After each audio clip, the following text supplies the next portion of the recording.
Jake, I found out something today about Chucky. We're on set filming Chucky. Here's an inside look at Chucky, episode 7. When Devin's mom dies, it's a huge turning point for the whole group, because I feel like that's the thing that kind of discourages everyone. Now that so many people are dying and people who are really close to us, that kind of breaks up the whole group. I think when that happens, I finally get the real threat of Chucky, and I'm kind of like, oh, I really don't want to do this anymore. You want to get away from all of the horror and trauma you've gone through. Exactly. Nah, poor guy. We're not good together. The relationship between us when your mom dies, it's kind of like we broke up. Such a sad moment. It's almost like I'm working with Jake, I'm being his friend and helping with this Chucky problem, but I think when that happens, I almost kind of blame him a little bit, and I think every time I look at him, I just can't think about anything else but my mom. You don't know how to cope in any other way. Exactly, and I just want to distance myself from everything. We can still do this. You were the last thing that Jake had. Yeah. You're the last hope that he had. Yeah, and it's almost like your family is now like breaking apart, and it's kind of like, and like you don't want to see that happen. Ever since Jake's mom died, Jake's been in kind of a weird position where he doesn't really have a family. He doesn't fit in really anywhere. I realize you guys are my only family. Mm-hmm. Even though the band kind of broke up, I feel like they're the only ones I can trust now, and they're the only ones that would understand to make a final war effort. Jake and Lexie have a lot more in common than they thought. They both feel like they've been neglected from their family, and they come together for a common goal. Chucky told me to kill Mommy. When Lexie discovers that Chucky has been trying to use her little sister as an accomplice, it absolutely terrifies her. The fact alone that it's this person that she's always felt like she's needed to protect, and it's the most important person to her in the world, even if she didn't always feel like it. I think it's also a sweet moment for Lexie because she's realizing how much she cares about her sister and how much she wants to save her and protect her and keep her away from all of this tragedy. It's locked, open it up.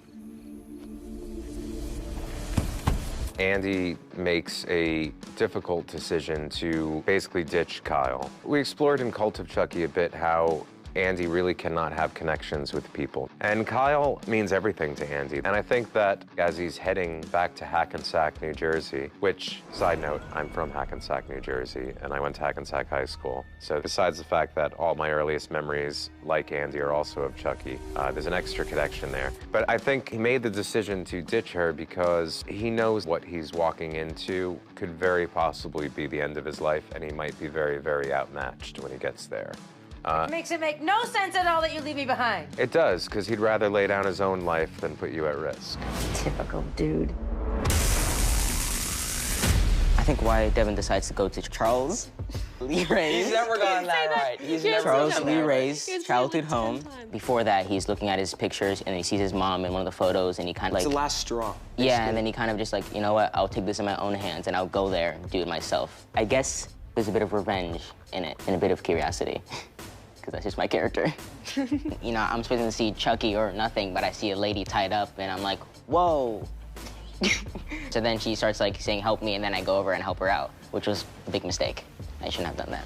Yeah, it was also really fun for me to play Chucky pretending to be Nika, because I've played Nika pretending to be Chucky, so this was like, this was the flip of it, just so I could play every iteration of the characters pretending to be the other characters. It was really fun. Also, he was very easy to manipulate. These kids these days, you know? Gullible. Gullible. Hey. You just tease them, they're out. I don't know if I can do it, Chucky. Jake said the same thing. Teo, can you talk a little bit about what it's been like for you to play a character who has such a dramatic arc? Successful student and athlete, and he travels the road to becoming a complete emotional wreck who commits patricide. What was that like for you? It was really cool. It's like I got to play two characters in one season, especially since they're so completely different. One popular, cool, and then the other is just a complete wreck and a psychotic mess. Everything is definitely not going right in his life, so much so that he murders someone. You got guts, kid. I remember talking to you early on about how when I first saw you and, oh, that's the guy. Because I thought that there's something about you that I felt like you can always see the wheels turning inside, that I felt like this is the guy to play the ticking bomb. Yeah, you said that I hope to me. you took it as the compliment that I meant. I did take it as a compliment. That meant a lot because, you know, you're Don Mancini and he's complimenting my work. That's true. Yeah. I'm so sorry for your loss. I don't really think she had a game plan. I think he thought maybe she could stir up a little trouble, and then I think she saw his dad, and she was like, I want to kiss that, and so she did. I don't think she's a master criminal. I think Chucky's the master criminal. Don Mancini might disagree with me, but I think she kind of came up with that plan on the spur of the moment, and then she kind of went over to the funeral to sort of fuck with you a little more, you know, and, you know, show off her famous Swedish meatballs. I wanted to bring you something to help you through this difficult time. He is feeling lots of things. He's angry because he thinks his dad is cheating on, well, not cheating anymore. He's with another woman already. He's furious at his dad. He's furious at this woman. But doesn't he kind of want to eat those meatballs? Those meatballs did smell and look delicious. What did you say to me?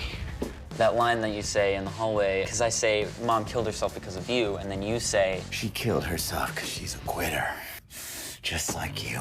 Yeah, you had asked me to give you a longer beat after that one line when I stand up. And when I did, I saw the transition in your face go from should I, to like you made a decision, and now it was very, very cool to watch. Cool. Yeah. And then, of course, you. I bludgeoned you to death. You do me in. You do me in. Was it fun to play that kind of rage? Yes. That he has? It was very fun.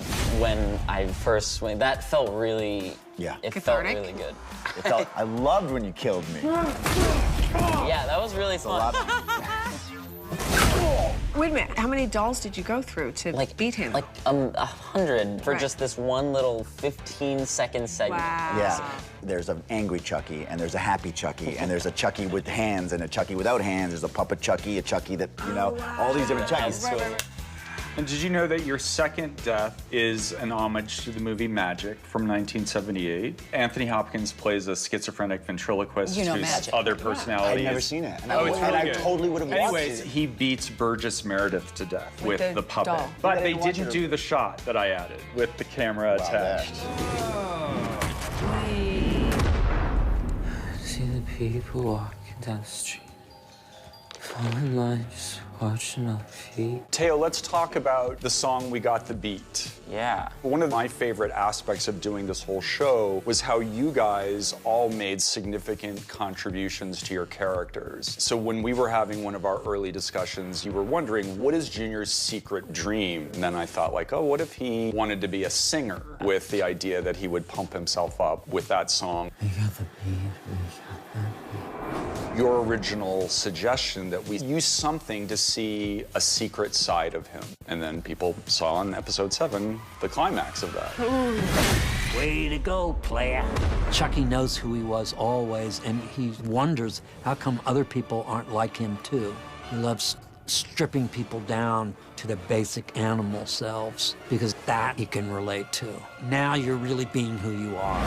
Thanks to you, the real fun can start.